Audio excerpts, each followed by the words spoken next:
Okay so hello everybody. Welcome to our decent star classes. तो कैसे हैं यार आप सब? उम्मीद है सब कुछ बढ़िया चल रहा होगा, पढ़ाई लिखाई पूरी मौज मस्ती से अच्छी चल रही होगी, ऐसा हम आपसे उम्मीद कर सकते हैं। तो यार हम अपने डिसेंट स्टार के चैनल पे एनसीईआरटी डिकोडर वर्जन 2.0 में हम पूरी अच्छे तरीके से अपना एनसीईआरटी का एक एक लाइन पढ़ते हुए आ रहे हैं। और आज हम क्या करने वाले हैं, डबल फर्टिलाइजेशन के बाद का जो टॉपिक है क्या है, जो डबल फर्टिलाइजेशन के बाद का टॉपिक है जिसको हम बोलते हैं पोस्ट फर्टिलाइजेशन इवेंट, आज हम इसको कवर करने वाले हैं। तो यार पिछले क्लासेस में हमने पूरा का पूरा डबल फर्टिलाइजेशन एकदम अच्छे तरीके से कर लिया था और उससे बनने वाले सारे क्वेश्चंस भी हमने डिस्कस कर लिया था। और जैसा कि नाम है एनसीईआरटी डिकोडर, तो एक एक लाइन को हमने अच्छे से डिकोड भी कर लिया था। तो यार आज के इस लेक्चर में हमारा क्या मोटिव है? आज के लेक्चर में हमारा मोटिव ये है कि हम सीड को समझें, है ना। आज के लेक्चर का थंबनेल भी इसीलिए हमने ऐसा डिजाइन किया था कि हम सीड को समझें, क्योंकि जो फॉर्मेशन ऑफ सीड है इसको बहुत सारे लोग क्या कर लेते हैं, लाइटली ले लेते हैं।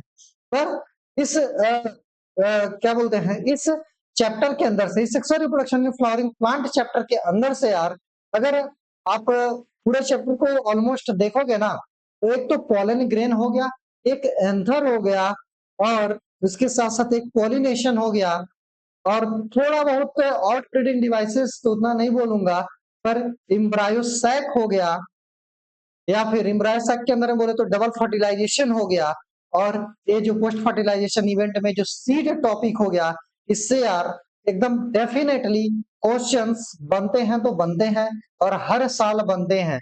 चाहे नीट में देखो, चाहे बोर्ड में देखो, चाहे किसी भी टेस्ट सीरीज में, किसी भी पेपर में तुम कुछ भी देखो, तो यार क्वेश्चंस आपको सीड के जरूर मिलेंगे, है ना। सीड के क्वेश्चन मिलेंगे, पॉलिनेशन तो छूट ही नहीं सकता है। तो यार चलो आज के लेक्चर को यहीं से हम शुरू कर देते हैं। और आज के लेक्चर यार हम पूरे एनसीईआरटी ओरिएंटेड, पूरा एनसीईआरटी फोकस्ड होकर के ही आज का लेक्चर हम कवर करने वाले हैं, है ना। तो बिना समय को बर्बाद किए हुए आज का लेक्चर हम शुरू कर देते हैं। एक बार सारे लोग अपने भगवान को याद कर लेंगे। अरे सर क्या बार बार भगवान को याद कर लेंगे, जरूरी है जरूरी है जरूरी है। चलिए भाई, तो जैसा कि आपको दिख रहा होगा कि पूरा का पूरा ये डबल फर्टिलाइजेशन के अंदर में हम पोस्ट फर्टिलाइजेशन इवेंट तक हमने यार कवर कर लिया था, है ना। सॉरी, यहाँ तक, हाँ, पोस्ट फर्टिलाइजेशन इवेंट के पहले तक का पूरा डबल फर्टिलाइजेशन और एम्ब्रायो कैसे फॉर्म होता है पूरा का पूरा यार हमने कवर कर लिया था। और आज हम देख लेते हैं इसका पोस्ट फर्टिलाइजेशन इवेंट। क्या देख लेते हैं भाई? तो आज हम देख लेते हैं अपना पोस्ट फर्टिलाइजेशन इवेंट। आज का जो लेक्चर हम पूरा का, जैसा मैं बता रहा हूँ कि एनसीईआरटी ओरिएंटेड ही मैं क्यों पढ़ाने की कोशिश कर रहा हूँ, क्योंकि इसमें बहुत सारे यार डेटा है। डेटा अगर लिखने चलेंगे ना तो 2 घंटे का लेक्चर बन जाएगा। खैर हमारे लेक्चर थोड़े बड़े होते हैं क्योंकि हम समझाते हैं फिर रटाते हैं। तो चलिए जी, चलिए जी, चलिए चलिए साहब, ये देखिए आज का टॉपिक क्या है। आज का एकदम गर्मा गर्म जो टॉपिक है क्या है, आज का जो गर्मा गर्म मसालेदार पूरा जो टॉपिक है अपना है पोस्ट फर्टिलाइजेशन। पोस्ट फर्टिलाइजेशन में बनने वाले स्ट्रक्चर और पोस्ट फर्टिलाइजेशन में जो भी इवेंट है, पोस्ट फर्टिलाइजेशन इवेंट जिसको बोलते हैं, ये हम पूरा कवर करने वाले हैं। देखो जब मैं रिप्रोडक्शन फ्लावरिंग प्लांट का शुरू किया था तो इंडेक्स मैंने तुमको दिखा दिया था, ठीक है ना। प्री फर्टिलाइजेशन, फर्टिलाइजेशन और पोस्ट फर्टिलाइजेशन, ये तीन इस चैप्टर के मेन टॉपिक है। तो इसी चैप्टर के अंदर में मेन टॉपिक के ही अंदर में पूरा आ जाता है अपना, है ना। तो देखिए भैया, पोस्ट फर्टिलाइजेशन में स्ट्रक्चर, कौन कौन से स्ट्रक्चर का फॉर्मेशन होता है पोस्ट फर्टिलाइजेशन में, और कौन कौन से इवेंट होते हैं। तो एक तो जो इवेंट हम बात करेंगे तो हम बोल सकते हैं एक तो अपनी सीड बनने की इवेंट होती है ना, सीड बनने की इवेंट होती है, ठीक है ना। क्योंकि देखो पोस्ट फर्टिलाइजेशन में होता क्या है, फर्टिलाइजेशन में जाइगोट का फॉर्मेशन हो गया, है ना। जाइगोट का फॉर्मेशन हो गया पोस्ट, सॉरी, फर्टिलाइजेशन में। फिर इसके बाद भाई क्या होता है, जो हमारा ओवरी होता है पोस्ट फर्टिलाइजेशन इवेंट में, तो अगर बात करें तो ovary convert into the fruit and ovule convert into the seed. क्या बोले, ovary convert into the fruit and ovule convert into the seed. तो ये दो मेन इवेंट है और दोनों को हमको बकायदा एकदम पढ़ लेना है, ठीक है ना। तो यार यहाँ पे एकदम ध्यान से देखते जाओ, डबल फर्टिलाइजेशन इवेंट में हमने इंडोस्पर्म को बनाया था, बिल्कुल बनाया था। कैसे बनाया था प्राइमरी इंडोस्पर्म न्यूक्लियस को, जब एक मेल गैमेट जाकर के दोनों पोलर न्यूक्लियाई के साथ जब यार कंबाइन कर जाता है तो 3n का फॉर्मेशन होता है। इसी को हम बोला करते थे ट्रिपल फ्यूजन, है ना? और इसी ट्रिपल फ्यूजन में बनता था पीईएन प्राइमरी एंडोस्पर्म न्यूक्लियस, जो कि फ्री न्यूक्लियर डिवीजन हुआ करता था। फ्री न्यूक्लियर डिवीजन बोले तो फ्री न्यूक्लियर डिवीजन का मतलब ये हुआ कि यहाँ पे न्यूक्लियाई का तो डिवीजन हो रहा है, मतलब न्यूक्लियस का तो डिवीजन हो रहा है, पर साइमल्टेनियसली सेल वॉल का फॉर्मेशन नहीं हो रहा है। जैसे होता है क्या भैया कि पहले न्यूक्लियस का डिवीजन हुआ, ठीक है ना? न्यूक्लियस का डिवीजन जब होता है तो साइमल्टेनियसली सेल वॉल का फॉर्मेशन हो जाता है, ठीक है ना? या फिर जो सेल मेम्ब्रेन का फॉर्मेशन हो जाता है। तो फ्री न्यूक्लियर डिवीजन में क्या होता है कि न्यूक्लियाई का तो डिवीजन होता है, पर सेल वॉल का फॉर्मेशन जस्ट नहीं होता है। इसको बोलते हैं फ्री न्यूक्लियर डिवीजन। तो प्राइमरी एंडोस्पर्म न्यूक्लियस के अंदर में होता है फ्री न्यूक्लियर डिवीजन। इसका एग्जांपल लिया था मैंने कोकोनट। कोकोनट का जो भी हम वाटर पीते हैं, कोकोनट का क्या है? पीईएन है, प्राइमरी एंडोस्पर्म न्यूक्लियस है, और जो कि कैसे बना है? तो फ्री न्यूक्लियर डिवीजन से बना हुआ है कोकोनट का पानी। चलिए भाई, तो याद आ गई नानी। साहब event of endosperm and embryo का डेवलपमेंट यही था, पोस्ट फर्टिलाइजेशन इवेंट। तो एंडोस्पर्म का formation and the development and maturation of the ovule into the seed and ovary into the fruit, इसी को बोलते हैं हम पोस्ट फर्टिलाइजेशन इवेंट, ठीक है ना? तो साहब एक बार एंडोस्पर्म को हम और अच्छे तरीके से पढ़ते हैं कि सर जो एंडोस्पर्म हमने बना तो लिया था, पर हमें एक कोकोनट में देखा, पर पूरे के पूरे में फील नहीं आई। ऐसा कोई जरूरी, वो तो आपने समझा दिया, वो तो मैंने विजुअलाइज आपको कराया कि देखो भैया यहाँ पे क्लियरली आपको एंडोस्पर्म दिख रहा है, ठीक है ना? पर हम एंडोस्पर्म को थोड़ा और डिटेल में समझना चाहते हैं। चलो भाई, एंडोस्पर्म को हम थोड़ा और डिटेल में समझते हैं। तो एंडोस्पर्म को थोड़ा और डिटेल में कैसे समझेंगे, तो इसको ध्यान से देखो। जैसे कि एंडोस्पर्म का जब भैया फॉर्मेशन हुआ, जैसे कि क्या हुआ, एंडोस्पर्म का फॉर्मेशन हुआ, तो सीड के ही अंदर में एंडोस्पर्म रहेगा। बिल्कुल सही बात है सर, सीड के अंदर में ही रहेगा। क्लियरली बोले तो ओवरी के अंदर में ओव्यूल था, क्लियरली बोले तो ओवरी के अंदर में ओव्यूल था, ओव्यूल के अंदर में एम्ब्रायो था, और एम्ब्रायो के अंदर में ट्रिपल फ्यूजन हुआ है। बिल्कुल सही बात है सर, ओवरी के अंदर में ओव्यूल था, ओव्यूल के अंदर में एम्ब्रायो होता है, और उसी एम्ब्रायो के अंदर में जो पोलर न्यूक्लियाई है उसमें मेल गैमेट जाता है तो फ्यूजन होता है।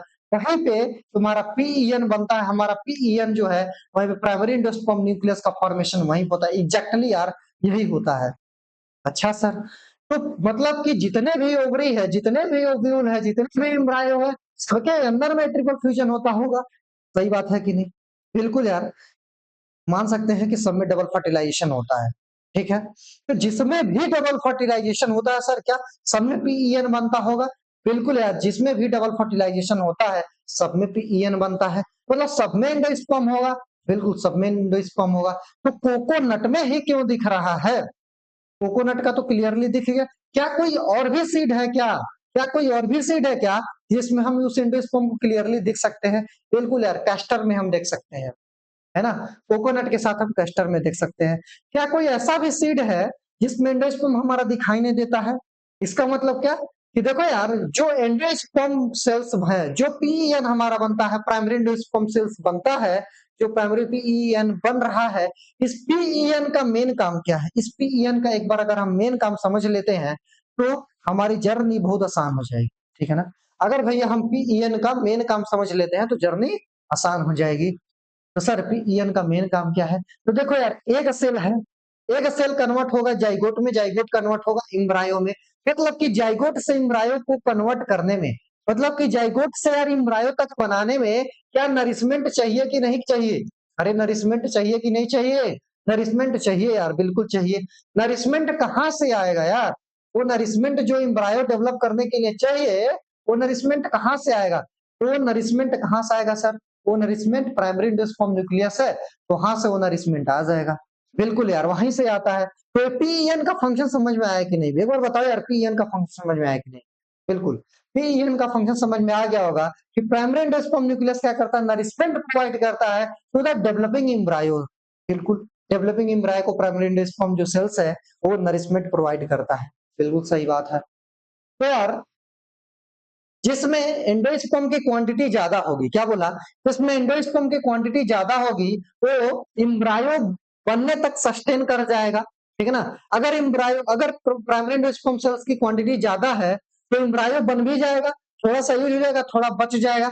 अरे बच जाएगा कि नहीं? बिल्कुल यार, कोकोनट और कैस्टर में यही होता है कि यहाँ पे एम्ब्रायो डेवलप भी हो गया, ठीक है ना? मतलब जो भी है वो सब कुछ डेवलप हो गया, वहां पे ये बच गया है। हाँ यार, बच गया है। और कुछ जो बचे हुए एंडोस्पर्म सेल्स है, एक किस्म जो एंडोस्पर्म न्यूक्लियाई है ना, वो कन्वर्ट हो जाते हैं किसमें, प्राइमरी एंडोस्पर्म सेल्स में। जो हम व्हाइट कर्नल खाते हैं ना कोकोनट का, उसमें कन्वर्ट हो जाते हैं। हाँ सर, इसमें भी कन्वर्ट होता है, सही बात है। थोड़ा थोड़ा अब मुझे समझ में आ रहा है एंडोस्पर्म के बारे में। अगर हम यही बात करते हैं किसकी, ग्राउंड नट की, पी की बात करते हैं, मटर की बात करते हैं, लेगुमिनस प्लांट की बात करते हैं, तो इसमें एंडोस्पर्म का नंबर होगा, एंडोस्पर्म की क्वांटिटी होगी बहुत कम। बिल्कुल यार, अगर सर क्वांटिटी होगी बहुत कम, तो एम्ब्रायो डेवलप करते करते पूरा का पूरा एंडोस्पर्म क्या हो जाएगा, कंज्यूम हो जाएगा। अरे हो सकता है कि नहीं? अगर एंडोस्पर्म का जो अमाउंट है, एंडोस्पर्म की जो क्वांटिटी है वो कम है, तो एम्ब्रायो डेवलप करते करते वो क्वांटिटी घट जाएगी कि नहीं घट जाएगी? घट जाएगी। क्या कोई जरूरी है कि कुछ बचेगी? हाँ सर, बच भी सकती है। कभी कभी कंप्लीटली वो जो एंडोस्पर्म है वो कंज्यूम हो जाता है। बिल्कुल यार, कभी कभी वो जो एंडोस्पर्म है कंप्लीटली कंज्यूम भी हो जाता है। बिल्कुल सर, इंडोस्पर्म कभी-कभी कंप्लीटली कंज्यूम हो जाता है। इसके बेसिस पे अगर हम सीड की बात करें तो 2 तरीके के होते हैं, एल्बुमिनस एंड नॉन एल्बुमिनस, या फिर endospermic and non endospermic seed, 2 तरीके के हुआ करते हैं। अरे इतनी बात समझ में आई क्या? अब हम तुमको एंडोस्पर्मिक एंड नॉन एंडोस्पर्मिक या फिर एल्बुमिनस एंड नॉन एल्बुमिनस का हम तुमको एग्जांपल बताते हैं, ठीक है ना? जो अभी मैंने तुमको कैस्टर बताया ना, कैस्टर बताया, कोकोनट बताया, पी बताया, ग्राउंड नट बताया, तो ये सब अब हम क्लासिफाई करने जाते हैं, ठीक है ना, क्लासिफाई करते हैं। चलिए साहब, एनसीईआरटी में क्या लिखा हुआ है एक बार एनसीईआरटी को भी समझते हैं। अब थोड़ा बहुत तुम्हें आइडिया लगा होगा एंडोस्पर्म के बारे में। अब हम इसके आगे बढ़ते हैं एंडोस्पर्म में। तो देखो क्या लिखा है, endosperm development precedes embryo development. ठीक है, प्रीसीड्स का मतलब पहले, मतलब कि जो एंडोस्पर्म का डेवलपमेंट है वो एम्ब्रायो बनने के पहले ही हो जाता है, ठीक है ना। सही बात है कि जो एंडोस्पर्म का जो फॉर्मेशन है, जो खूब ज्यादा एंडोस्पर्म बन रहा है, वो एम्ब्रायो से पहले होगा, तभी तो वो उसको क्या कर देगा, अपना नरिशमेंट प्रोवाइड कर देगा। बिल्कुल यार, जो ताकत जो देने वाला है, जो नरिशमेंट देने वाला है, उसको पहले हमें बनाना पड़ेगा ना, तब जाकर के हम एम्ब्रायो पर आएंगे। तो ये लाइन यही है। कभी कभी ये भी लाइन हो जाता है, बच्चे इसको भी रटते हैं, देखो हो गया, इसको रटना थोड़ी होता है ना। तो endosperm development proceeds the embryo development, मतलब एंडोस्पर्म का फॉर्मेशन एम्ब्रायो के फॉर्मेशन से पहले होता है। और इतनी बात समझ में आई क्या? इतनी बात समझ में आई, तो आगे बढ़ते हैं। वाई लिख दिया, यहाँ से बोर्ड में क्वेश्चन पूछ सकता है कि why the formation of endosperm is prior to the embryo development. Development of embryo sperm is prior to the embryo development, because that endosperm will develop the embryo, provide the nourishment to the embryo. That's why the development of endosperm is prior to the development of the embryo. ये answer हो जाएगा। चलिए साहब, आगे क्या लिखा था, primary endosperm cells divide rapidly and form a triploid endosperm tissue. ये तो हमने पढ़ लिया ना, ट्रिप्लाइड एंडोस्पर्म टिश्यू, ठीक है ना। देखो यहाँ पे क्या लिखा हुआ है, क्या लिखा है sir, just a second. The cells of this tissue are filled with the reserve food material. बिल्कुल यार, कोई भी अगर टिश्यू है तो रिजर्व फूड मटेरियल है कि ये इसी से होगा। Used for the nutrition and developing embryo, ये तो मैंने आपको पहले ही समझा दिया कि इसका यूज कहाँ पे होगा, nutrition of the developing embryo. इसके बाद क्या है, in most of the common type of the endosperm development, कई बार एंडोस्पर्म डेवलपमेंट में क्या होता है भैया, the PN undergo successive nuclear division to give rise to the free nuclei. बिल्कुल ये भी चीज मैंने तुमको बता दिया। This stage of endosperm development is called free nuclear endosperm. तो ये जो है फ्री न्यूक्लियर एंडोस्पर्म किसका पीते हैं हम, कोकोनट पीते हैं। चले भाई, subsequently cell wall formation occur and the endosperm become cellular. फिर जब एंडोस्पर्म को सेलुलर बनाना तो क्या करना पड़ेगा, पहले तो फ्री न्यूक्लियर एंडोस्पर्म बन गया अपना, फिर सब्सिक्वेंटली सेल वॉल का हम फॉर्मेशन कर देंगे, तो अपना सेलुलर एंडोस्पर्म कन्वर्ट हो जाएगा, ठीक है ना। इतनी बातें समझ में आ रही है, तो फिर क्या आ जाएगा, सेलुलर एंडोस्पर्म बिकम सेलुलर, ठीक है ना। अगर एंडोस्पर्म को सेलुलर बनाना है तो सब्सिक्वेंटली सेल वॉल का फॉर्मेशन करना पड़ेगा। The number of free nuclei formed before cellularisation varies greatly. पहले तो फ्री न्यूक्लियर डिवीजन हो गया, फिर सब्सिक्वेंटली अगर इसको सेलुलर बनाना है तो सेल वॉल का फॉर्मेशन कर देंगे। फिर अगर केवल और केवल फ्री न्यूक्लियर डिवीजन करना है, सेल वॉल का फॉर्मेशन नहीं होगा। चलिए जी, तो क्या लिखा है, the coconut water from the tender coconut के बारे में जानते हैं, जो हम पीते हैं फ्री न्यूक्लियर एंडोस्पर्म है। तो free nuclear endosperm made up of the thousand of nuclei. देखो थाउजेंड ऑफ न्यूक्लियाई मतलब यहाँ पे फ्री न्यूक्लियर डिवीजन हुआ है, सेल वॉल का फॉर्मेशन नहीं हुआ।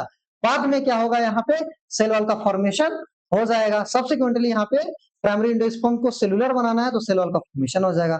And the surrounding white kernel is the cellular endosperm, ठीक है ना। जो सराउंडिंग व्हाइट कर्नल होता है कोकोनट का, वो होता है क्या, सेलुलर एंडोस्पर्म होता है। बिल्कुल सही बात है सर, सही बात है। अगर इतनी बात सही है, अगर इतनी बात समझ में आती है अच्छे से, तो आगे का भी उम्मीद कर सकते हैं कि समझ में आएगा। तो आगे क्या लिखा है, आगे एकदम ध्यान से देखना भाई, आगे क्या बोल रहा हूँ एकदम ध्यान से देखना कि एंडोस्पर्म में either be completely consumed by the developing embryo. क्या बोला, ये जो एंडोस्पर्म में कभी कभी कंप्लीटली कंज्यूम भी हो जाता है, तो उसका एग्जांपल क्या है, पी मटर में, मटर को फोड़ के देखो कहाँ तुमको एंडोस्पर्म मिलेगा, मिलेगा जी बकलोल, नहीं मिलेगा।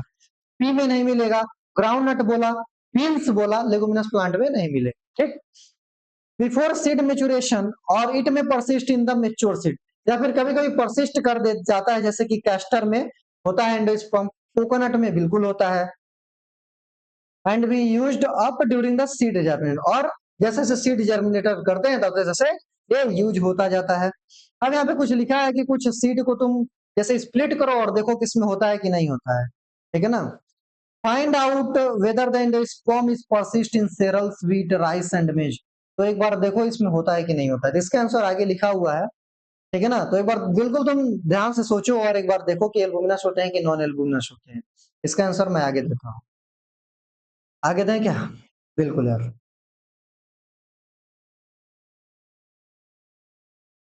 तो देखो यार, आगे है इम्ब्रायो।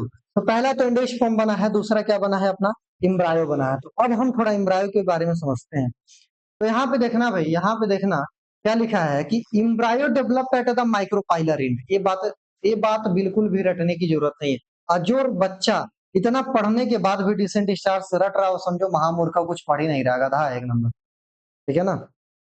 तो ऐसा मत बोलना, गधा मत बनना, ठीक है ना। इम्ब्रायो माइक्रोपाइलर एंड पे ग्रो होता है, समझ में आ गया होगा। इम्ब्रायो सेक का डायग्राम मैंने बता दिया था, माइक्रोपाइलर एंड पे होता है एग सेल, तो वहीं पे मेल गमीटा करके इम्ब्रायो बनता है। तो इम्ब्रायो का फॉर्मेशन कहाँ होता है, माइक्रोपाइलर एंड, ठीक है ना। अब तुम इतना भी रट रहे हो ना भैया, एक नंबर के गधे मानो अपने आप। अब embryo sac, whether the zygote, where the zygote is the situated, where the zygote is situated, बिल्कुल जाइगोट का फॉर्मेशन वहीं पे होगा, माइक्रोपाइलर एंड, ठीक है ना। आगे आगे बढ़ो, आगे क्या है कि most zygote divide only after certain amount of endosperm is formed. बिल्कुल बात सही है कि जाइगोट को इम्ब्रायो तक बनना है तो कुछ नरिशमेंट चाहिए, तो उसके लिए एंडोस्पर्म का फॉर्मेशन होना जरूरी है। This is an adaptation to provide assured nutrition to the developing embryo. मतलब प्लांट जो है एक तरीका अपनाता है, ये जो प्लांट है इस तरीके को अपनाता है ताकि एस्योर्ड न्यूट्रिशन उसको मिल सके, ताकि जो जाइगोट है इम्ब्रायो में कन्वर्ट हो सके, ठीक। दो the seed differ greatly and early stage of embryo development, जिसको हम बोलते हैं इम्ब्रायोजेनी। इसीलिए जो सीड है ये अलग अलग टाइप के होते हैं, क्योंकि किस तरीके का उनको नरिशमेंट मिल रहा है, किस तरीके का कितना एंडोस्पर्म मिला है, इस पे भी सीड की जो साइज है और जो सीड के टाइप है डिपेंड करते हैं, ठीक है ना। The seed differ greatly in early stage of embryo development, जिसको हम इम्ब्रायोजेनी बोलते हैं, ठीक है ना। Are similar in both monocot and dicot. कहने का मतलब है कि जो सीड का डेवलपमेंट है, जो इम्ब्रायोजेनी है, ये डाइकॉट के प्लांट में और मोनोकॉट के प्लांट में दोनों के दोनों क्या होते हैं, सेम होते हैं। तो ऑप्शन में आएगा कि embryogeny in monocot and embryogeny in the dicot is similar at the initial stage और डिफरेंट। तो ये स्टेटमेंट में आ सकता है, तो सिमिलर होता है, याद रखना भाई कैसा होता है, सिमिलर होता है। क्या लिखा है यहाँ पे, सिमिलर इन बोथ लिखा है ना यहाँ पे भैया, सिमिलर इन बोथ, सिमिलर होता है दोनों के इसमें सिमिलर होता है। Similar in both monocot and dicot के प्लांट में दोनों में क्या होता है, सिमिलर होता है। चलिए साहब, क्या लिखा है यहाँ पे, एक फिगर दिया हुआ है और डाइकॉट इम्ब्रायो का, देखो यहाँ पे अभी हम पढ़ते हैं तो क्या लिखा है, the zygote give rise to the, पहले जो जाइगोट होता है वो प्रो इम्ब्रायो बनाता है। प्रो इम्ब्रायो समझ में आ रहा होगा। प्रो इम्ब्रायो बनने के बाद ग्लोबुलर इम्ब्रायो बनता है, फिर हार्ट शेप का इम्ब्रायो बनाता है, फिर मैच्योर इम्ब्रायो बना देता है। तो याद कर लो, पहले प्रो इम्ब्रायो, फिर ग्लोबुलर इम्ब्रायो, गोला का इम्ब्रायो, फिर उस ग्लोबुलर इम्ब्रायो से हार्ट शेप का इम्ब्रायो बनता है, फिर क्या हो जाता है, एक मैच्योर इम्ब्रायो का फॉर्मेशन हो जाता है। बिल्कुल यार, बिल्कुल ऐसा ही होता है। अब देखो, अगर हम एक डाइकोट इम्ब्रायो की बात करें, डाइकोट इम्ब्रायो की बात करें, तो डाइकोट देखो, जैसे हम बोलते हैं ना, प्लांट दो तरीके के होते हैं, एक तो होते हैं मोनोकॉट, मोनोकॉट, दूसरा जो होता है वो क्या होता है, डाइकॉट। तो यहाँ पे मोनो और जो डाइकॉट है, तो मोनो का मतलब होता है एक और कॉट का मतलब होता है कॉटिलीडॉन। क्या होता है? कॉटिलीडॉन। अच्छा सर, मोनो का मतलब एक और कॉट का मतलब कॉटिलीडॉन। इसका मतलब कि डाई का मतलब तो समझ में आ गया, डाई का मतलब तो दो होता होगा और कॉट का मतलब कॉटिलीडॉन होता होगा भैया। बिल्कुल भाई, बिल्कुल एकदम। डाइकॉट में दो कॉटिलीडॉन होते हैं और मोनोकॉट में एक कॉटिलीडॉन होते हैं। तो जो मोनोकॉट और डाइकॉट में डिफरेंस है वो किसके बेसिस पे है? On the basis of the cotyledon. ठीक है ना? On the basis of the cotyledon. खैर एनाटॉमी में हम पढ़ते हैं कि जो ज्यादातर लोग बोलते हैं ना कि parallel venation, reticulate venation dicot में, पैरेलल वेनेशन मोनोकॉट में पाया जाता है। तो ये तरीका नहीं होता है, जो फंडामेंटल तरीका होता है उसका कॉटिलीडॉन होता है। क्या होता है? फंडामेंटल तरीका। कॉटिलीडॉन के बेसिस पे हम प्लांट को दो कैटेगरी में, monocot plant and dicot plant में हम डिवाइड करते हैं। चलिए साहब, अगर इतना समझ में आता है तो हम आगे बढ़ते हैं। तो जो डाइकॉट का एम्ब्रायो क्या है? जो डाइकॉट का एम्ब्रायो है, इस डाइकॉट के एम्ब्रायो में देखो, अगर हम एक डाइकॉट का एम्ब्रायो यहाँ पे हमें जूम करते हैं तो यहाँ पे देखो, ये जो है, ये जो बीच वाला एक्सिस है क्या है? ये जो अपना है जो सेंट्रल एक्सिस है क्या है? ये जो अपना सेंट्रल एक्सिस है, ये क्या होता है? इसी को हम बोलते हैं एम्ब्रायोनल एक्सिस। क्या बोलते हैं भाई? जो सेंट्रल एक्सिस है इसको बोलते हैं एम्ब्रायोनल एक्सिस। और जो साइड साइड में जो फूले हुए हैं, जो फूले हुए हैं, गुस्साए नहीं है, ऐसे ही फूले हैं, इनको बोलते हैं कॉटिलीडॉन। ठीक है ना? कॉटिलीडॉन का फंक्शन बताइए हमको, कॉटिलीडॉन का भैया हमको फंक्शन बताइए। कॉटिलीडॉन इतना फूला क्यों हुआ है? कॉटिलीडॉन में फूला इसलिए हुआ है क्योंकि इसके अंदर में रिजर्व फूड मटेरियल है। क्या है? इसके अंदर में रिजर्व फूड मटेरियल है। और ये जो बीच का एक्सिस दिख रहा है इसको बोलते हैं हम इम्ब्रियोनल एक्सिस। क्या बोलते हैं भाई? इसको बोलते हैं, बीच के एक्सिस को बोलते हैं इम्ब्रियोनल एक्सिस। अच्छा अच्छा अच्छा सर, इस इम्ब्रियोनल एक्सिस पे अगर हम देखें, इसके जो ऊपर वाला पार्ट है, इस इम्ब्रियोनल एक्सिस में जो ऊपर वाला पार्ट है इसको हम बोलते हैं प्ल्यूम्यूल। क्या बोलते हैं? इसको बोलते हैं प्ल्यूम्यूल। और ये जो नीचे का है, जो नीचे का पार्ट है, कौन? ये जो नीचे का पार्ट है इस एक्सिस का, इसको बोलते हैं हम रेडिकल। क्या बोलते हैं? रेडिकल। रेडिकल बोलते हैं। क्या बोलते हैं? तो इस इम्ब्रियोनल एक्सिस के दो पार्ट होंगे, एक तो प्ल्यूम्यूल हो गए, तो दूसरा क्या हो गया? रेडिकल हो गया। तो plumule and radicle are the two major part of the that embryonal axis. अच्छा, प्ल्यूम्यूल का काम क्या है? प्ल्यूम्यूल का काम, तो plumule grow into the shoot. Plumule क्या करता है? ये जो प्ल्यूम्यूल है ये सूट में ग्रो हो जाता है। किसमें ग्रो होता है भैया? तो सूट। मतलब कि अगर जो पौधा है ना, जब हम कोई बीज उसमें डाल दिए ना भाई, तो जो बीज है, जैसे कि मान लो हम कोई पौधा लगाना चाहते हो तो हम उसका पौधे का सीड अर्थ में क्या कर दिए? डाल दिए। ठीक है ना? जो ऊपर पहले एक देखोगे तो यहाँ से कुछ ऐसा ग्रो होगा, जैसे कि कैसे मैं बताऊं, जैसे कि मान लो अगर कोई तुम सीड को ग्रो करा रहे हो तो पहले ऐसा वहां पे देखो ना कि यहाँ पे कुछ ग्रीनिश कलर का तुमको निकलेगा। ठीक है ना? और ये है तुम्हारा अर्थ का सरफेस। यहाँ पे मैंने सीड को डाल दिया था और पूरा हमने नरिशमेंट देना शुरू कर दिया था। तो ये जो भैया ऊपर का पार्ट है, ये जो भैया ऊपर का पार्ट है, इसी को हम बोल रहे हैं प्लीम्यूल। और जो नीचे का पार्ट है इसी को बोल रहे हैं भैया रेडिकल। क्या बोल रहे हैं भाई? प्लीम्यूल और रेडिकल। तो ये जो ऊपर का पार्ट है प्लीम्यूल, आगे चल के सूट में डिवाइड हो जाएगा। मतलब सूट में मतलब ऊपर का पार्ट। रेडिकल जो है रूट का पार्ट हो जाएगा, मतलब एक जड़ बनाएगा। रेडिकल जड़ बनाएगा तो प्लूमल तना बना देगा। ठीक है ना? तो एक सूट बना रहा होगा तो एक रेडिकल बना रहा होगा। तो radicle grow into the root and the plumule grow into the root. अरे इतनी बात समझ में आई क्या? इतनी बात समझ में आई क्या? तो यहाँ पे इस इम्ब्रायो में यही है कि क्या की इम्ब्रेनल एक्सिस एंड देखो क्या है?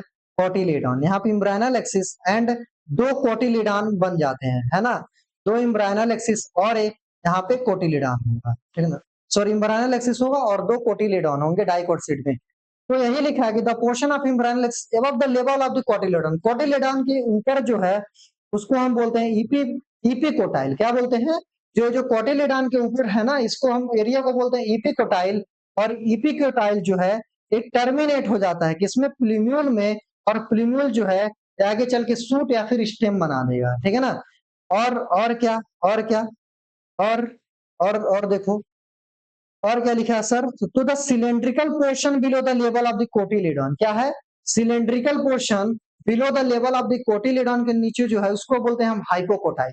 मतलब कि जो कोटिलिडॉन के ऊपर है उसको इपिकोटाइल, जो कोटिलिडॉन के नीचे है उसको हाइपोकोटाइल, और हाइपोकोटाइल टर्मिनेट होता है रेडिकल में और इपिकोटाइल टर्मिनेट होता है प्लीम्यूल में। समझ में आया क्या? तो जो सिलेंड्रिकल पोर्शन, याद रख लो भैया, ये सिलेंड्रिकल होता है कौन? हाइपोकोटाइल। हाइपोकोटाइल ये टर्मिनेट हो जाता है लोअर इन द रेडिकल, और रेडिकल बनाता है रूट का टिप। ठीक है ना?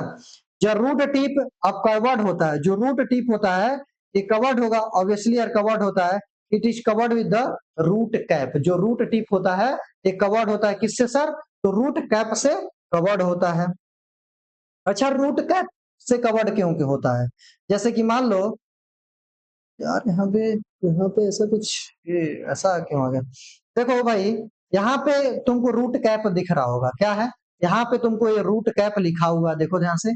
तो रूट कैप की जरूरत क्या है? तो देखो, सॉइल के अंदर में रूट जाता है, ठीक है ना? और रूट पे क्या होते हैं? एपिकल मेरिस्टम होते हैं। रूट के टिप पे क्या होता है? एपिकल मेरिस्टम होते हैं।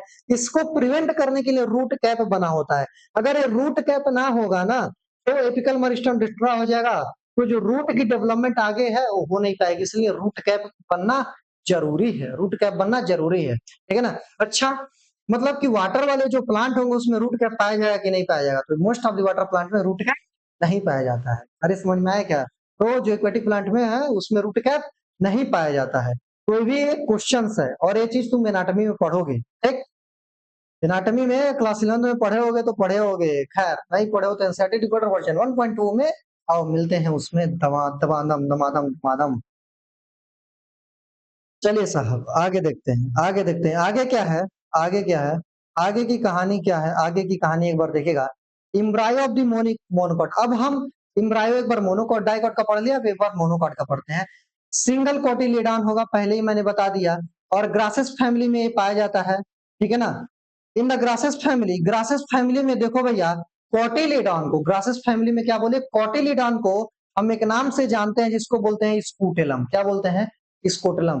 मतलब कि ग्रासेस की जो फैमिली है इसमें कोटिलिडॉन को क्या बोलते हैं? जो ग्रासेस की फैमिली है इसमें कोटिलिडॉन को हम बोलते हैं स्कूटेलम। क्या बोलते हैं? उस स्कूटेलम, ठीक?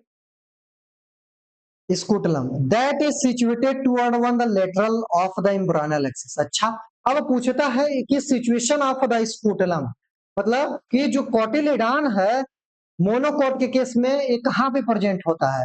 तो lateral to the embryonal axis. Scutellum is present at the lateral to the embryonal axis in the case of the monocotyledonous plant, ठीक है ना? एम्ब्रियोनल एक्सिस के लेटरल में प्रेजेंट होगा, यहाँ पे लिखा है ना लेटरल में प्रेजेंट होगा। At the lower end, the embryonal axis has the radical and the root cap, पहले ही बता दिए हैं। और एक चीज यहाँ पे अंडरलाइन कर लो कि जो ये रूट कैप होता है ये अनडिफरेंशिएटेड सीथ होता है। मतलब ये आगे कुछ ऐसा नहीं है कि रूट कैप आगे जाके कुछ बहुत बड़ा स्ट्रक्चर बना लेगा, तो ये अनडिफरेंशिएटेड सीथ होता है। इसीलिए जो रूट कैप है, ये जो अनडिफरेंशिएटेड सीथ है, इसको बोलते हैं कोलियोराइजा। क्या बोलते हैं? कोलियोराइजा, ठीक है ना? अरे कोलियोराइजा बोलते हैं, ठीक? देखो भाई, स्कूटलम बोले हैं हम किसको? स्कूटलम किसको बोले हैं बताओ? स्कूटलम किसको बोले हैं?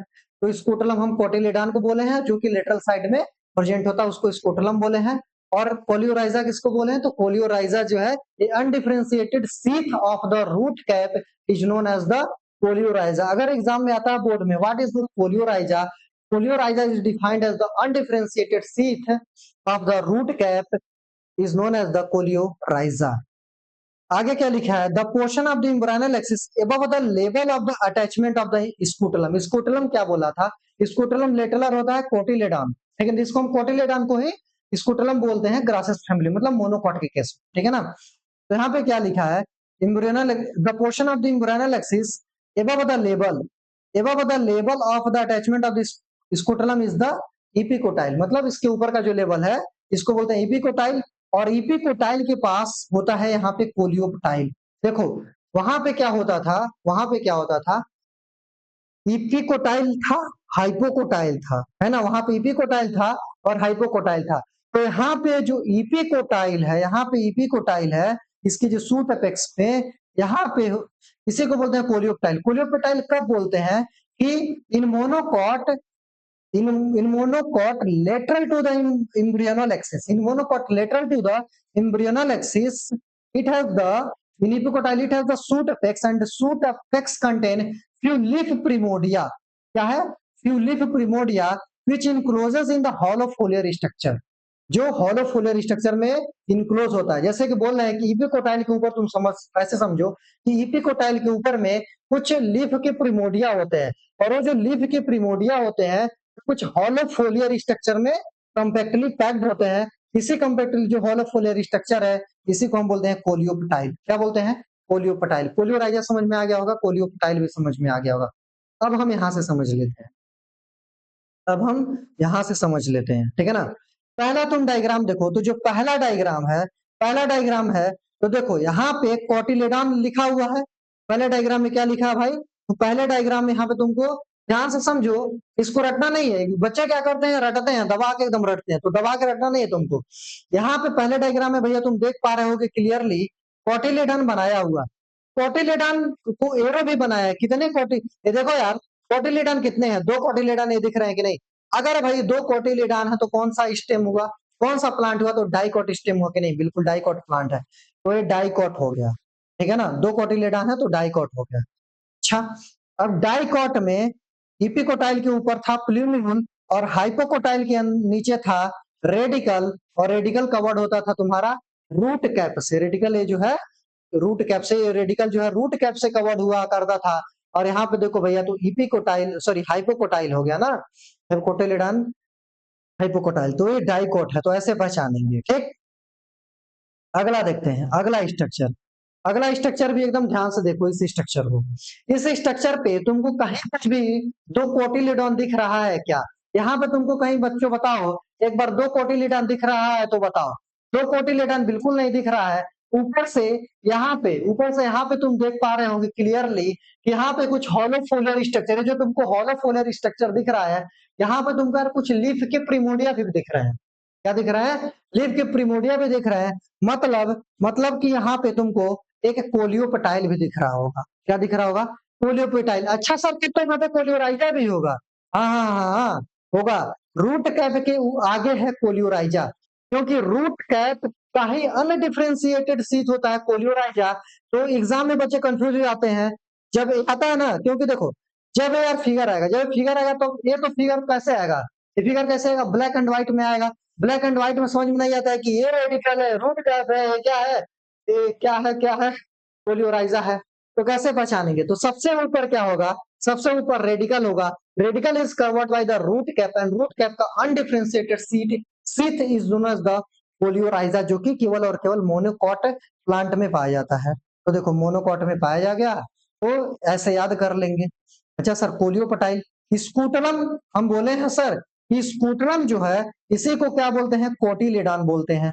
पहले तो तुम स्कूटलम, ये जो कोटिलेडॉन तुमको दिख रहा है भैया, तुम पहले तो इसी से समझोगे ना, इसी से समझोगे कि सिंगल कोटिलेडॉन है, मतलब कि मोनोकॉट है, मतलब कि मोनोकॉट है या फिर कोलियोपटाइल। इसमें बहुत सारे तरीके हो गए, ठीक। अब देखो ये सूट अपेक्स होता है। क्या होता है? ये जो बीच में एकदम है सूट अपेक्स तुमको दिखाया जा रहा है। ईपी ब्लास्ट जो होता है कुछ खास नहीं है इसमें, ठीक है ना। ईपी ब्लास्ट एक तरीके से समय के साथ वेस्टिजियल हो गया। चलो आगे बढ़ते हैं यहाँ पे, आगे बढ़ते हैं। अब आगे जो अपना टॉपिक है, अपना एकदम सबसे इंपॉर्टेंट हॉट टॉपिक अब हम टच करने वाले हैं। क्या हॉट टॉपिक टच करने वाले हैं? तो यही है अपना सीड। क्या है? सीड है ना भाई, सीड है। तो ईपी ब्लास्ट किस में पाया जाता है? मोनोकॉट में कि डाइकॉट में? तो मोनोकॉट में। एक क्वेश्चन यहाँ से कई बार पूछा गया है, तो इसको याद रखना।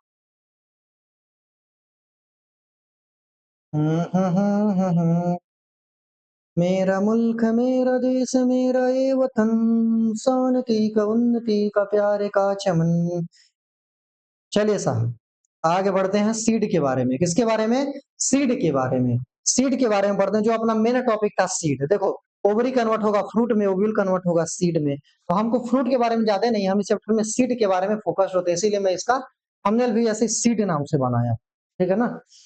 चलिए साहब एक बार सीड को हम देखते हैं। देखो सीड को देखने से पहले एक बार थोड़ा सा तुम यहाँ पे देख लो, कुछ देख लो। ये तो खैर अगला टॉपिक में हम कवर करेंगे। यहाँ पे जितने भी डायग्राम है क्या है, यहाँ पे जितने भी सारे डायग्राम है एक बार आप उनको देखिएगा, जितने भी डायग्राम है उनको देखो। तो यार हम शुरू करते हैं अपने पहले डायग्राम से, शुरू करते हैं हम अपने पहले डायग्राम से। तो पहले वाले डायग्राम में एक सीड है, सॉरी ये सीड है और सीड को हमने स्प्लिट किया तो यहाँ पे हमको क्या मिला है, कॉटिलेडॉन मिला। और यहाँ पे कितने कॉटिलेडॉन मिले भैया, तो यहाँ पे हमको मिल गए हैं कितने कॉटिलेडॉन, तो यहाँ पे मिले हमको 2 कॉटिलेडॉन। मतलब कि ये मोनोकॉट है कि डाइकॉट है, तो डाइकॉट सीड है। चलिए भाई डाइकॉट प्लांट का सीड है। माइक्रोपाइलरिन आपको समझ में आ रहा होगा। यहाँ पे एक बार ध्यान से देखो, यहाँ पे तो माइक्रोपाइल तुमको दिख रहा होगा। अच्छा सर, अब जब सीड बनेगा तो सीड कोट भी होगा। हाँ सर, इम्ब्रायो का कोट क्या था, तो इम्ब्रायो की कोट को हम इंटुगमेंट बोलते हैं। इम्ब्रायो की कोट को क्या बोलते हैं, इंटुगमेंट बोलते हैं। आउटर इंटुगमेंट एंड बाहर इंटुगमेंट, सॉरी आउटर इंटुगमेंट एंड इनर इंटुगमेंट, बाहर क्या होता है। तो इसी तरीके से सीड कोट होते हैं। तो सीड कोट 2 होते हैं, सीड कोट 2 होते हैं। एक होता है टेस्टा, एक होता है टेगमेन। आउटर एंड इनर है testa and tegmen. Testa is the outer and tegmen is the inner seed coat. ठीक सर, ठीक ठीक ठीक, ये तो हमें समझ में आ गया। तो देखो यहाँ पे कुछ एंडोस्पर्म है, कुछ कोटिलिडॉन भी तुमको दिख रहा है, हाइपोकोटाइल रूट एक्सिस दिख रहा है, सूट एपिकल मेरिस्टम भी दिख रहा है, और यहाँ पे तुमको रूट कैप भी, रूट टिप भी इस डायग्राम के अंदर में पूरा क्लियरली दिख रहा होगा। अच्छा सर, इससे आप समझाना क्या चाहते हैं, समझाना अभी हम जो चाहते हैं वो हम तुमको समझ में आ जाएगा। ठीक, इस डायग्राम में भी देखो, इस डायग्राम में सीड कोट, यहाँ पे एक सिंगल कोटिलिडॉन दिख रहा होगा, टू टिपिकल मरिस्टम दिख रहा होगा ऊपर की तरफ, hypocotyl root axis, root tip, और यहाँ पे जो पानी जैसा बल्ला बल्ला बल्ला बल्ला है ना, एंडोस्पर्म है। अच्छा सर, एंडोस्पर्म है बिल्कुल। आगे आगे बढ़ते हैं यार, आगे बढ़ते हैं, आगे क्या बढ़ते हैं, तो आगे बढ़ते हैं। तो ऊपर में अभी हम सीड को पढ़ने वाले हैं, तो सीड का ये पूरा का पूरा स्ट्रक्चर तुम समझ लिए होगे, ठीक है ना। इसके बाद जो दूसरा का डायग्राम है, ये जो डायग्राम है अपने पास, ठीक है ना, ये structure of seed, structure of कुछ सीड है जिसको तुम देख लिए होगे, ठीक है ना। बहुत गर्मी है, पैसा आ जाता तो एसी लगवा लेते ना। चंदू भाई, तो सीड है, तो इसमें देखो एक बाहर में क्या है, पेरिकार्प है। अभी हम समझेंगे कि पेरिकार्प का फॉर्मेशन कैसे हुआ है। ठीक, इसके बाद है भैया अपना एंडोस्पर्म। यहाँ पे एंडोस्पर्म जो ये पूरा ब्लैंक पोर्शन है ना, ये पूरा एंडोस्पर्म है। और ये है स्कूटलम। स्कूटलम, स्कूटलम क्या है, कॉटिलेडॉन है, ठीक है ना। यहाँ पे देखो कोलियोप्टाइल है। कोलियोप्टाइल क्या है, इपिकोटाइल का हॉलोफोलर स्ट्रक्चर, यही था कोलियोप्टाइल। इसी तरीके से कोलोरिया, जो रूट कैप था, जो रेडिकल का जो रूट कैप था उसका अनडिफरेंशिएटेड को हम कोलियोराइजा, और प्लूम्यूल के ऊपर होगा कोलियोप्टाइल। तो ये भी कई बार डायग्राम में पूछता है और इसमें कंफ्यूज करता है कि भाई इसमें तुम बता दो कि ऊपर क्या है। तो ऊपर याद रखो, पहले देखो जो अंदर है प्लूम्यूल होगा, प्लूम्यूल को कवर करने वाला कोलियोप्टाइल, रेडिकल को कवर करने वाला कोलियोराइजा। तो ऐसे याद कर लो, ठीक है ना। पहले मैं तुमको थोड़ा सा फिगर दिखा रहा हूँ, ठीक है ना, ताकि तुम एटलीस्ट नाम को समझो, एक बार देखो कौन सा चीज कहाँ पे होता है ना। इसी तरीके से ये जो फिगर है तुम्हारा, ये फॉल्स फ्रूट का फिगर है। मैंने क्या बोला है, फ्रूट कैसे बनता है, जब ओवरी कन्वर्ट हो जाता है फर्टिलाइजेशन के बाद फ्रूट में, और सीड कैसे बना है, तो ओव्यूल कन्वर्ट हो गया है भैया सीड में। अच्छा सर, तो फॉल्स फ्रूट, गलत फ्रूट क्यों नाम रखा गया है, ट्रू फ्रूट और फॉल्स फ्रूट से क्या लेना देना है, तो इसको समझो यार, इसको समझो। जब ओवरी से फ्रूट बनता है तो उसको बोलते हैं ट्रू फ्रूट। ओवरी के अलावा अगर किसी भी पार्ट्स ऑफ द प्लांट से अगर फ्रूट बन रहा है, चाहे थैलमस हो, चाहे किसी से भी अगर फ्रूट बन रहा हो, उसको फॉल्स फ्रूट बोलते हैं। एक बार और, एक बार और, एक बार और, एक बार और समझना कि अगर एग्जैक्टली ओवरी से कोई फ्रूट बन रहा है तो उसको ट्रू फ्रूट बोलते हैं। और ओवरी के अलावा अगर बाकी किसी भी स्ट्रक्चर से, ओवरी को छोड़ करके बाकी किसी भी प्लांट के स्ट्रक्चर से अगर फ्रूट बन रहा है तो उसको फॉल्स फ्रूट बोलते हैं। अरे समझ में आया क्या, ट्रू फ्रूट और फॉल्स फ्रूट। तो यहाँ पे देखो तुमको एप्पल दिख रहा होगा, एप्पल दिख रहा होगा, तो एप्पल क्या है, फॉल्स फ्रूट है। स्ट्रॉबेरी यहाँ पे दिख रहा होगा, तो स्ट्रॉबेरी क्या है, फॉल्स फ्रूट है, क्योंकि ये भी थैलमस से डेवलप हुआ है और ये भी थैलमस से डेवलप हुआ। मतलब कि ये जो ओवरी को छोड़ करके, ओवरी के अलावा किसी और स्ट्रक्चर जैसे कि थैलमस से डेवलप हुए हैं, इसलिए इनको हम फॉल्स फ्रूट बोलेंगे। अच्छा, इसमें सीड होगा कि नहीं होगा? बिल्कुल होगा यार, सीड क्यों नहीं होगा? ठीक है ना? अब देखो, यहाँ पे एंडोकार्प, मेसोकार्प, ठीक है ना? इसी तरीके से अब हम ये सब पढ़ेंगे। एंडोकार्प आउटर कोटिंग होता है, मेसोकार्प उसका मिडल कोटिंग होता है, एंडोकार्प उसका इनर कोटिंग होता है। तो चलो भाई, इसका हम आगे देखते हैं। अब सीड में हम एक-एक लाइन को देखते हैं। क्या लिखा है? इन angiosperm the seed is the final product of the sexual reproduction. ये तो तुमको पता ही यार कि एंजियोस्पर्म में सीड जो है, सीड ही क्या है? अपना फाइनल प्रोडक्ट होता है, ठीक है ना? It is often described as the fertilised ovule. इसको हम फर्टिलाइज्ड ओव्यूल बोलते हैं। Seed are formed inside the fruit. बिल्कुल फ्रूट के ही अंदर में जो बीज कहाँ पे होता है? फ्रूट के अंदर में। इसको रखने की क्या जरूरत है यार? रटते हैं मूर्ख कहीं के, पता नहीं कहाँ से पढ़े लिख के आ जाते हैं और रटते रहते हैं। The seed typically consist of the seed coat. बिल्कुल सीड के अंदर में सीड कोट होगा, कोटिलिडॉन भी होगा और एम्ब्रियोनल एक्सिस होगा, ये तो बता दिए। Cotyledon of the cotyledon of the embryo और सिंपल स्ट्रक्चर, ये थोड़ा थिक होते हैं और फूले हुए होते हैं। फूले हुए क्यों होते हैं? क्योंकि फूड इसके अंदर में रिजर्व होता है, पहले ही मैंने बता दिया। मेच्योर सीड जो होते हैं ये तुम्हारे एल्बुमिनस भी हो सकते हैं और एक्सेल सॉरी एल्बुमिनस भी हो सकता है, नॉन एल्बुमिनस भी हो सकता है। मतलब मेच्योर सीड भी नॉन एल्बुमिनस को हम एक्स एल्बुमिनस बोलते हैं, ठीक है ना? तो नॉन एल्बुमिनस सीड में नो रेशियो, मतलब इसके अंदर में जो नॉन एल्बुमिनस है, नाम से क्लियर है कि यहाँ पे एंडोस्पर्म नहीं पाया जाएगा। उसका एग्जांपल देखो, इट इज कंप्लीटली, और जो आखिर में क्यों नहीं पाया जाता एंडोस्पर्म? तो कंप्लीटली कंज्यूम हो चुका है एम्ब्रायो बनाने में, एम्ब्रियोनिक डेवलपमेंट में कंप्लीटली कंज्यूम हो चुका है, मैं पहले बता चुका हूँ। तो इसका एग्जांपल भी पहले बोल चुका हूँ। पी और ग्राउंड नट है। एल्बुमिनस सीड का एग्जांपल देख लो। तो एल्बुमिनस सीड का एग्जांपल है व्हीट, मेज, बार्ले, कैस्टर। अरे वहां पे था ना, बोला हूँ आगे आएगा व्हीट, मेज, कैस्टर। इसके अंदर में क्या होते हैं? एल्बुमिनस होते हैं कि नहीं? हाँ, इसके अंदर में एंडोस्पर्म परसिस्ट करते हैं। किसमें? व्हीट में, मेज में, बार्ले में और कैस्टर में और कोकोनट में भी है, ठीक है ना? वोकेबुलरी इन सम सीड, जैसे कि कुछ सीड होते हैं, जैसे कि ब्लैक पीपर, बहुत इंपॉर्टेंट है भैया। ब्लैक पीपर और बीट, कौन कौन से? दो होते हैं, ब्लैक पीपर और बीट। क्या क्या बोल रहा हूं मैं? ब्लैक पीपर और बीट के अंदर में क्या होता है? जो न्यूसिलस अपना बीच में होता है ना, जो न्यूसिलस, वो कुछ रेमिनेंट होता है, वो परसिस्टेंट कर जाता है। तो उसी का रेसिडुअल को हम पेरिस्पर्म बोलते हैं। क्या बोलते हैं? बीट और कैस्टर में क्या होता है? पेरिस्पर्म का फॉर्मेशन होता है। किससे? न्यूसिलस से। तो अभी जो तुम यहाँ पे देखे हो, अभी जो तुम यहाँ पे देखे हो, यहाँ पे पेरिस्पर्म, यहाँ पे देखो भैया, यहाँ पे तुमको क्लियरली पेरिस्पर्म दिखाई दे रहा है और यहाँ पे एंडोस्पर्म भी दिखाई दे रहा है, ठीक है ना? Sorry sorry sorry sorry sorry sorry, ये पेरिस्पर्म नहीं है, ये तो पेरिकार्प। सॉरी सॉरी सॉरी, तो यहाँ पे पेरिस्पर्म, तो जहां पे यार पेरिस्पर्म होगा, तो पेरिस्पर्म किसमें किसमें? जो ब्लैक पीपर और बीट में रेमिनेंट ऑफ द न्यूसेलस से बनते हैं। न्यूसेलस कन्वर्ट हो जाता है फर्टिलाइजेशन के बाद, इसमें कुछ कुछ में, किसमें? ब्लैक पीपर और बीट में कन्वर्ट हो जाता है पेरिस्पर्म में। अच्छा, अब देखो क्या है? इंटीग्यूमेंट ऑफ ओव्यूल, जो ओव्यूल के इंटीग्यूमेंट थे, ठीक है ना? Harden as tough protective seed coat, ये हार्ड हो जाता है। मतलब इंटीग्यूमेंट कन्वर्ट किसमें हो जाता है? फर्टिलाइजेशन के बाद जो इंटीग्यूमेंट किसमें कन्वर्ट हो जाता है? सीड कोट में। एक एक चीज याद रखते रखना कि जो इंटीग्यूमेंट है किसमें कन्वर्ट हो रहा है? तो सीड कोट में। और पेरिस्पर्म में क्या बनाता है? जो न्यूसेलस है किसमें कन्वर्ट हो जाता है? ब्लैक पीपर और बीट में, पेरिस्पर्म में। इंटीग्यूमेंट किसमें कन्वर्ट होता है? तो इंटीग्यूमेंट कन्वर्ट होता है सीड के कोट में। माइक्रोपाइल रिमेन एज स्मॉल पोर, और जो माइक्रोपाइल है एक छोटा सा छोटा पोर बन के रह जाता है सीड कोट के अंदर में। सीड कोट के ऊपर जो माइक्रोपाइल एक स्कार जैसा बन के रह जाता है। इससे क्या होता है?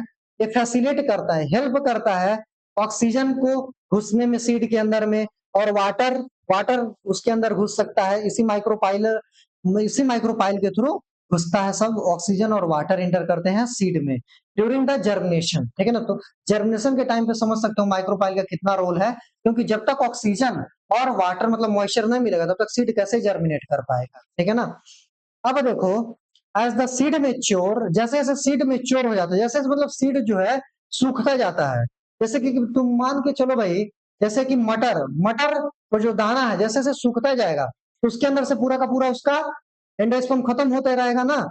तो वही लिखा है the seed mature, water content reduce हो जाएगा, ठीक है ना? वाटर कंटेंट क्या हो जाता है? रिड्यूस, और सीड बिकम ड्राई हो जाता है। तो कितना ड्राई होता है? तो रिलेटिव है। लगभग 10 से 15% ये क्या हो जाता है, ड्राई हो जाता है। और dry the general metabolic activity of embryo shoulder slow down. और मेच्योरिटी में क्या हो जाता है, जो इसका मेटाबॉलिक एक्टिविटी है सीड के अंदर में, ये भी स्लो हो जाता है। तो यही जो slow stage of the metabolic metabolic stage है, metabolic slowing down of the metabolic activity of an embryo is known as the dormancy. यही होता है डोरमेंसी। अच्छा सर, कि डोरमेंसी के अंदर में मेटाबॉलिक एक्टिविटी स्लो हो जाता है और डोरमेंसी आते आते मतलब मेच्योरिटी आते आते सीड जो है 10 से 15% रिलेटिवली ड्राई हो जाता है। और क्या होता है, इसका जो मेटाबॉलिक एक्टिविटी है, जो मेटाबॉलिज्म है, ये भी कम हो जाता है। उसी स्टेज को क्या बोलते हैं, डोरमेंसी बोलते हैं। समझना है क्या, उसी स्टेज को क्या बोलते हैं, डोरमेंसी बोलते हैं। लेकिन डोरमेंसी डोरमेंसी से फायदा क्या होता है, डोरमेंसी का फायदा क्या हुआ, एक बार ध्यान से देखना। यहाँ पे डोरमेंसी के एडवांटेज देखो, डोरमेंसी के एडवांटेज देखना। तो डोरमेंसी का एडवांटेज क्या है, to store the seed, to store the seed for long time. जैसे कि ऐसा थोड़ी है कि जैसे हमारे पास कोई भी सीड आ गया तो हम तुरंत उसको जर्मिनेट करा देंगे, तुरंत खेत में ले जाकर के उसको हम जर्मिनेट कराना शुरू कर देंगे। नहीं भाई, ऐसा थोड़ी करते हैं। जैसे सीड आया, हम उसको कुछ महीने तक यार स्टोर करके रखेंगे कि नहीं। हाँ, वो अलग बात है कि डिपेंड करता है कि हर एक सीड का वायबिलिटी पीरियड कितना होता है, ये मैंने पहले ही तुमको बता दिया है ना। तो जो इसका डोरमेंसी पीरियड होने से फायदा क्या होगा कि सीड को हम लंबे ड्यूरेशन तक स्टोर करके रख सकते हैं, और जब जरूरत पड़ेगा हम इसको फेवरेबल कंडीशन दे करके हम इसको जर्मिनेट करा लेंगे और इससे हम अपना नया नया क्रॉप ग्रो करा लेंगे। अच्छा भाई, तो डोरमेंसी से फायदा हुआ। और एक favourable condition are available, adequate moisture, oxygen, suitable temperature, तब जाकर क्या हो जाएगा, फिर वो जर्मिनेट हो जाएगा। बिल्कुल यार, जर्मिनेट होता है। आगे बढ़ते हैं, आगे है कि दो ovule mature into the seed. कितनी बार बताएं, ovule mature into the seed and ovary तो फ्रूट में ऑब्वियसली डेवलप होता ही होता है। That is the transformation of ovule into seed. अरे कितनी बार लीक हो गए एनसीईआरटी। अब देखो यहाँ से क्या लिखा है, the wall of ovary develop into the wall of fruit.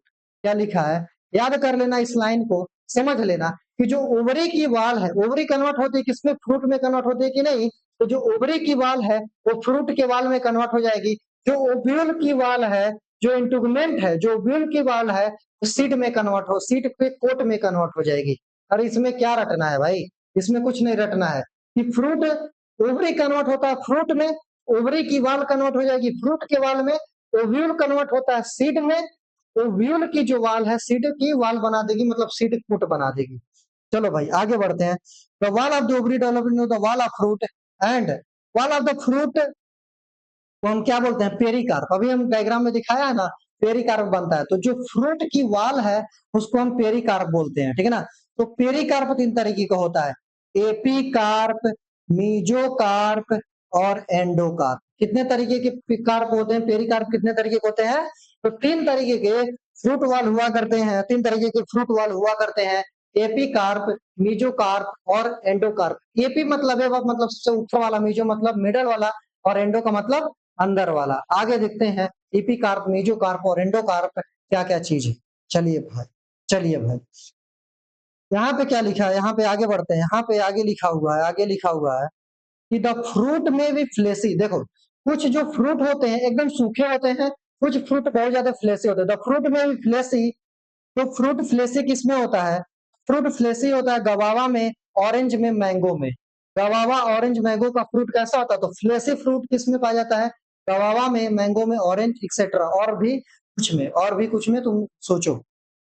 और मे भी ड्राइड, कुछ ड्राई होते हैं, जैसे कि मस्टर्ड हो गया, ग्राउंड नट हो गया। तो इनके जो फ्रूट होते हैं कैसे होते हैं, ये सूखे होते हैं, जैसे कैसी हो गया, काजू भी सूखा हो गया। मेनी फ्रूट है इवॉल्व्ड मैकेनिज्म और डिस्पर्जल ऑफ सीड। बहुत सारे फ्रूट क्या होते हैं, अपने सीड को बाहर निकालने के लिए, ठीक है ना, अलग अलग तरीके का मैकेनिज्म एडॉप्ट करते हैं। चलिए भाई आगे देखते हैं। Recall the classification of fruit and the dispersal mechanism that you. अलग अलग फ्रूट में हम अलग अलग तरीके का डिस्पर्जल मैकेनिज्म देख सकते हैं, और अलग अलग क्या देख सकते हैं, अलग अलग तरीके के हम फ्रूट भी देख सकते हैं, ठीक है ना। इस मतलब कि जो अपना पेरिकार्प है, मीजोकार्प, एंडोकार्प है, इसके बेसिस पे हम अलग अलग तरीके के फूड को हम बता सकते हैं, और इसी के बेसिस पे हम अलग अलग तरीके के डिस्पर्जल ऑफ द सीड भी देखेंगे, डिस्पर्जल ऑफ द फ्रूट मतलब फ्रूट अपना सीड का डिस्पर्जल कैसे करता है, क्योंकि जब तक कोई फ्रूट यार सीड का डिस्पर्जल नहीं करेगा तब तक कैसे नया प्लांट ग्रो होगा, है ना। तो इसीलिए फ्रूट का सीड का डिस्पर्जल करना भी एक जरूरी इवेंट हुआ करता है। बिल्कुल यार, आगे बढ़ते हैं, आगे बढ़ते हैं। इसमें क्या है, is there any relationship between number of ovule in an ovary. यहाँ पे एक बहुत शानदार क्वेश्चन है कि is there any relationship between the number of ovule in the ovary and the number of seed present in the fruit. बिल्कुल यार, relationship होता है कि देयर आर एनी, हाँ यार, तो रिलेशनशिप एग्जिस्ट करता है between the number of ovule in ovary and the number of seed present into the fruit होता है। आगे आगे समझ में आएगा। आगे आगे देखते हैं, आगे क्या है कि इन most of the plant the time by the time the fruit develop from the ovary other floral part degenerate. बिल्कुल सही बात है, जब ओवरी जो है फ्रूट में कन्वर्ट होगा तो बहुत सारे फ्लोरल पार्ट क्या हो जाएंगे, डिजेनरेट कर जाएंगे और गिर के बाहर बाहर गिर जाएंगे and fall up. However in few species, जैसे कि एप्पल में, स्ट्रॉबेरी में, कैस्यू में जो थैलमस है ये फ्रूट का फॉर्मेशन कर जाता है। फ्रूट का जैसे बोला ना, दो तरीके के फ्रूट हुआ करते हैं, एक ट्रू फ्रूट, दूसरा फॉल्स फ्रूट। तो जब ओवरी कन्वर्ट होगा फ्रूट में तो ट्रू फ्रूट होगा, ठीक है ना। ओवरी कन्वर्ट होगा इसमें फ्रूट में तो ट्रू फ्रूट होता है। पर कुछ कुछ प्लांट में क्या होते हैं, जब ओवरी का फ्रूट में कन्वर्जन होता है तो उसमें कुछ प्लांट, बहुत सारे तो जो फ्लोरल पार्ट है क्या हो जाते हैं, डिजेनरेट हो जाते हैं। पर कुछ पार्ट जो फ्लोरल पार्ट है भैया वो परसिस्ट कर जाते हैं, जैसे कि थैलमस परसिस्ट कर गया इसमें, एप्पल में, स्ट्रॉबेरी में और कैशू मतलब काजू में। तो उससे क्या बन गया, उससे उनका फ्रूट बन गया। पर वो जो फ्रूट है वो फॉल्स फ्रूट बना है, वो फ्रूट है फॉल्स फ्रूट बना है। तो फॉल्स फ्रूट बना है तो फॉल्स फ्रूट क्यों बना है ये समझ में आ गया। और एक चीज और देखो, ओवरी की वाल जो है फ्रूट की वाल बनाती थी, यहाँ पे ओवरी से कन्वर्जन नहीं हुआ है तो फॉल्स फ्रूट में फ्रूट वाल होगा क्या, बिल्कुल नहीं। तो फॉल्स फ्रूट में फ्रूट वाल भी नहीं होगा, ठीक है ना। सच फ्रूट को क्या बोलते हैं हम, false fruit. Most fruit however develop only from the ovary, उसको ट्रू फ्रूट बोलते हैं। Almost in the most of the species the fruit are the result of fertilisation, there are there are few species in which fruit develop without fertilization। देखो यार, यहाँ पे कुछ लिखा हुआ है, ऐसे भी हम फ्रूट बना सकते हैं जब हम फ्रूट विदाउट द फर्टिलाइजेशन बनाएंगे, बिना फर्टिलाइजेशन करे, जैसे कि सीधे प्लांट ऑर्गन को ही हम कन्वर्ट कर दिए, ठीक है ना, प्लांट के पार्ट को ही सीधे हम कन्वर्ट कर दिए, फर्टिलाइजेशन विदाउट फर्टिलाइजेशन हम फ्रूट बनाते हैं, तो उस तरीके के फ्रूट को बोलते हैं पार्थिनोकार्पिक फ्रूट। और जो भी पार्थिनोकार्पिक फ्रूट, इसका एग्जाम्पल बोले तो बनाना, बनाना एक पार्थिनोकार्पिक फ्रूट है। और बनाना में सीड होता है क्या, नहीं होता है ना। तो बनाना क्या है, parthenocarpic can be induced through the growth hormones की वजह से हम बनाते हैं सच फ्रूट। और ऐसे जो फ्रूट होते हैं ये सीडलेस हुआ करते हैं। तो याद रखो कि जो पार्थिनोकार्पिक फ्रूट हुआ करते हैं ये पहला तो विदाउट द फर्टिलाइजेशन बनाते हैं और ये सीडलेस हुआ करते हैं। और पार्थिनोकार्पिक फ्रूट बनाने के लिए हम ग्रोथ हार्मोन का यूज करते हैं। अरे किसका यूज करते हैं, ग्रोथ हार्मोन का यूज करते हैं। एक बार ध्यान से देख लो, एक बार इस लाइन को ध्यान से पढ़ो।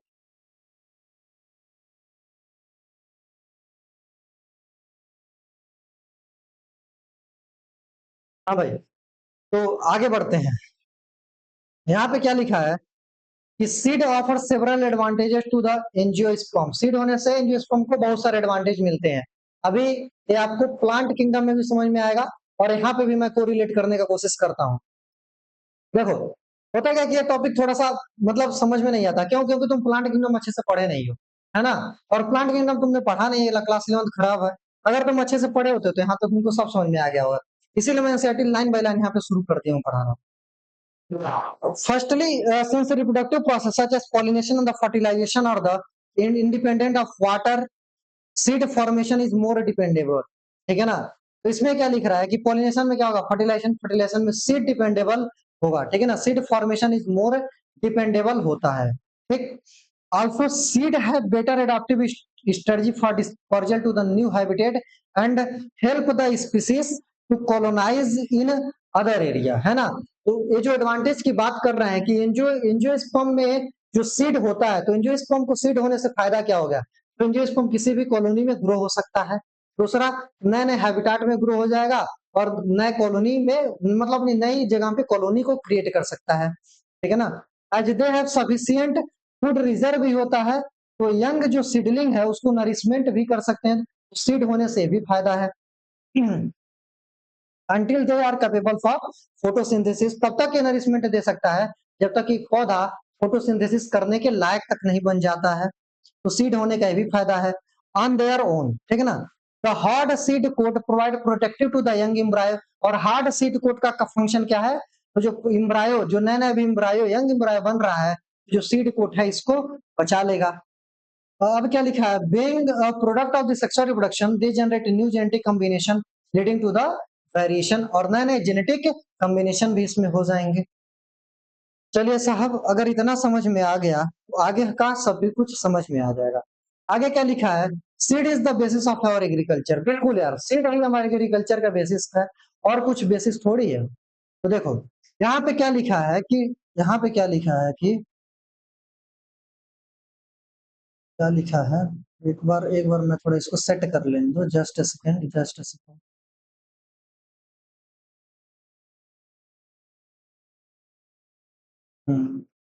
अब थोड़ा इजी हो गया ना, अब ये चीजें समझ में आएंगी।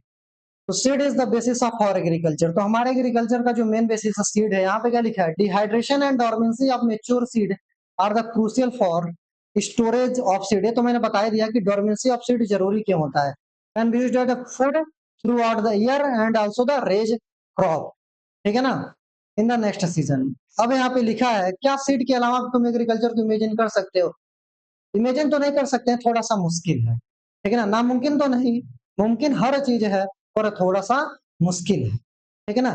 Can you imagine agriculture in the absence of seed or in the presence of seed which germinate straight away soon after formation and can not be stored, ठीक है ना। हाउएवर लॉन्ग, यहाँ पे लिखा है कि हाउ, हम कितने समय तक एक सीड को हम मतलब रख सकते हैं, ठीक है ना, सीड रिमेन अलाइव, जिंदा रख सकता, जिंदा रह सकता है। आप डिस्पर्स होने के बाद कितने समय तक एक सीड जो है जिंदा रह सकता है, बहुत सालों तक भी जिंदा रख सकता है, और बहुत मिनटों तक भी जिंदा रख सकता है, ठीक है ना। तो this period again varies greatly in few, seed loses viability between the few month, कुछ मंथ से लेकर के कुछ ईयर तक भी ये वेरी करेगा, ठीक है ना। Some seed can remain alive for 100, कुछ कुछ तो ऐसे सीड है जो 100 साल तक जिंदा रहते हैं। देयर आर सेवरल रिकॉर्ड, बहुत सारे रिकॉर्ड है, जैसे वाइबल सीड के, जैसे कि oldest is that of the, यहाँ पे देखो जो ओल्डेस्ट है अपना क्या है, oldest is that of the Lupin, Lupin जो सीड है इसका जो सबसे ओल्डेस्ट रिकॉर्ड है, कहाँ से एक्सट्रैक्ट किया गया था, तो लुपिनस आर्किटिक्स कहाँ, आर्कटिक टुंड्रा से इसको हमने निकाला था, ठीक है ना, लुपिनस आर्किटस, आर्कटिक टुंड्रा से। ये जो seed germinate and flower after next लगभग 10,000 साल तक इसकी डॉर्मेंसी पीरियड थी यार, सोचो 10,000 साल तक इसकी क्या थी, डॉर्मेंसी पीरियड थी। अभी कुछ एक रिसेंट रिकॉर्ड है, रिसेंट रिकॉर्ड तो नहीं, एनसीईआरटी बहुत दिन का हो गया ना, तो रिसेंट रिकॉर्ड क्या है, लगभग 2000 ईयर का वाइबल सीड भी मिला है, डेट पाम, किसका, डेट पाम जो सीड है ये 2000 ईयर तक का इसका डोरमेंसी पीरियड होता है। यहाँ पे क्या है, फोनिक्स डक्टाइलिफाइरा, फोनिक्स डक्टाइलिफाइरा को डिस्कवर्ड किया गया था आर्कियोलॉजिकल एक्सहिबिशन ऑफ दी, कहाँ से, तो किंग्स हेरोड पैलेस से इसको एक्सट्रैक्ट किया गया था, near the, near the Dead Sea, Dead Sea के पास से इसको हमने एक्सट्रैक्ट कर लिया था। आगे देखते हैं आगे क्या लिखा हुआ है, after completing a brief sexual reproduction है, क्या क्या लिखा हुआ है सब यहाँ पे, how many egg are present in the embryo sacs, एक बार तुम ध्यान से समझना इन सब चीजों को, how many ovary are present in the typical flower, ये सब सब कुछ मैंने ऊपर यार तुमको पढ़ा दिया है, ठीक है ना। अब क्या लिखा है, अब ये जो है ना इसका आंसर नीचे लिखा है कि कई कई फ्रूट में कई कई सीड में कई सारे ओव्यूल होते हैं, जैसे कि क्या लिखा है, fruit contain very large number of seed, ठीक है ना। ऑर्किड फ्रूट ऐसा होता है, ऑर्किड फ्रूट में बहुत सारे सीड में सीड होते हैं, मतलब एक सिंगल फ्रूट के अंदर ना बहुत सारे सीड होते हैं, थाउजेंड ऑफ टाइनी सीड इसके अंदर में होता है। ऐसे ही क्या होता है, similar in case of the fruit of some parasitic, देखो पैरासाइटिक स्पीसीज है, याद रख लेना, ये कुछ फ्रूट होते हैं जो पैरासाइटिक स्पीसीज है, जैसे ऑरोब्रैंकी और स्ट्रीगा, ठीक है ना, ये पैरासाइटिक स्पीसीज है। Have you seen any tiny seed of ficus, ficus का सीड देखा है, हाँ कभी देखा होगा। As the, how large is the tree of ficus develop from the, बहुत छोटा सा फाइकस का सीड होता है और उससे बहुत बड़ा फाइकस का ट्री ग्रो हो जाता है। तो समझ सकते हो, तुम समझ सकते हो कि टाइनी सीड के अंदर में कितनी ज्यादा कैपेबिलिटी है ग्रो करने की, समझ में आया क्या। तो ये सब कुछ यार डेटा है, ये सब क्या है, कुछ डेटा है जो तुमको अच्छे से ध्यान रख के एक-एक चीज को पढ़ना था। तो बताइए भाई, आज का लेक्चर लगभग 1 घंटे में हमने कवर किया, है ना? तो यार बताइए, एक बार कमेंट सेक्शन में जाते हुए आप जरूर बताइएगा कि हमारा लेक्चर कैसा लगा डिसेंट स्टार का सीड, और इसमें और क्या इंप्रूवमेंट किया जा सकता है।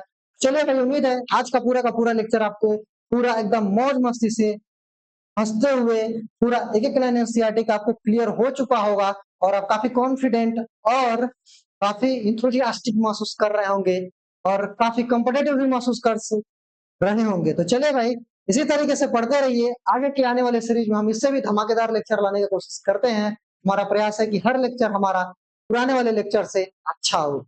चलिए भाई, आज का लेक्चर हम यही समाप्त करते हैं। Thank you, all the very best. हंसते रहिए, पढ़ते रहिए, खेलते रहिए। Bye bye, take care, see you.